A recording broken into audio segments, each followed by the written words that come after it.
Hi guys, let's see this question. This question is based on LCM HCF और LCM का question है basically ये। और कैसे करते हैं इन क्वेश्चंस को वो देखते हैं। तो बेसिकली एक बात हमें ध्यान रखनी है, LCM लेते हुए प्राइम फैक्टराइजेशन में कन्वर्ट करके सेम बेस में नंबर्स को कंपेयर करते हुए वो लेते हैं जिसकी पावर मैक्सिमम है, जिसकी पावर हाईएस्ट है। इसका क्या मतलब है वो बता देता हूँ आपको। जैसे अगर मान लीजिए दो नंबर हैं, एक नंबर है n1 इज इक्वल टू 2 की पावर 3 3 की पावर 2 एंड सपोज दूसरा नंबर है n2 विच इज 2 की पावर 5 एंड 3 की पावर 1।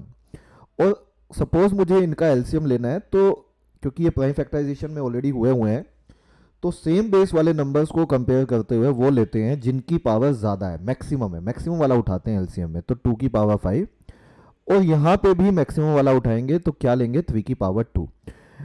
उसका कारण भी है, क्योंकि कारण ये है कि बेसिकली हम जब सेम बेस में कन्वर्ट कर रहे हैं तो एलसीएम का मतलब होता है लीस्ट कॉमन मल्टीपल, और लीस्ट कॉमन मल्टीपल वो होगा जो दोनों में से बड़ा होगा, दोनों का मल्टीपल वही होगा, लीस्ट कॉमन मल्टीपल। तो अब इस सवाल पे आते हैं और देखते हैं क्या पूछा हुआ है। कहता है इफ द एलसीएम ऑफ 2 की पावर 3 3 की पावर 2, एक नंबर है 2 की पावर 3 इंटू 3 की पावर 2 और दूसरा नंबर है बेसिकली 2 की पावर a इंटू 3 की पावर b, और इन दोनों का जो एलसीएम हमें गिवन है वो गिवन है 2 की पावर 3 इंटू 3 की पावर 3। तो हमें पता है एलसीएम लेते हुए सेम बेस में कन्वर्ट करके वो लेते हैं जिसकी पावर ज़्यादा है।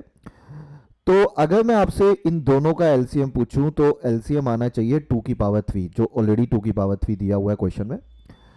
तो इन दोनों का अगर एलसीएम 2 की पावर 3 आ रहा है तो इसका मतलब ये है कि 2 की पावर 3 यहाँ से चला गया होगा, और a को मैं कोई भी वैल्यू दे सकता हूँ, कोई भी मतलब 2 की पावर 0, 2 की पावर 1, 2 की पावर 2, 2 की पावर 3।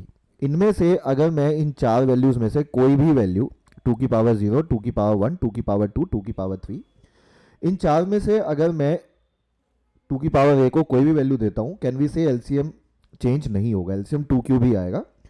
तो basically we can say that a can take 4 values 0 1 2 3 जो पावर में लिखी हुई हैं, और एलसीएम 2 क्यूब ही रहेगा। लेकिन अगर 3 की पावर 2 और 3 की पावर b का एलसीएम हमें 3 की पावर 3 दिया हुआ है, तो अगर एलसीएम में 3 की पावर 3 है, इसका मतलब किसी ना किसी नंबर में तो 3 की पावर 3 होना चाहिए ना। देखो अगर एलसीएम में 3 की पावर 3 है तो किसी ना किसी नंबर में तो 3 की पावर 3 होना चाहिए, और यहाँ 3 की पावर 3 है नहीं, तो कैन वी से यही नंबर पक्का 3 की पावर 3 ही बनेगा, कोई और नहीं हो सकता, क्योंकि एलसीएम में नहीं तो 3 की पावर 3 नहीं आएगा। तो b केवल a की वैल्यू ले सकता है विच इज 3, लेकिन a चार वैल्यूज ले सकता है, 0 1 2 3 पावर में दिया हुआ है ये। तो हमसे पूछा था how many different values a and b can take, तो a can take different 4 values whereas b can take only 1 value.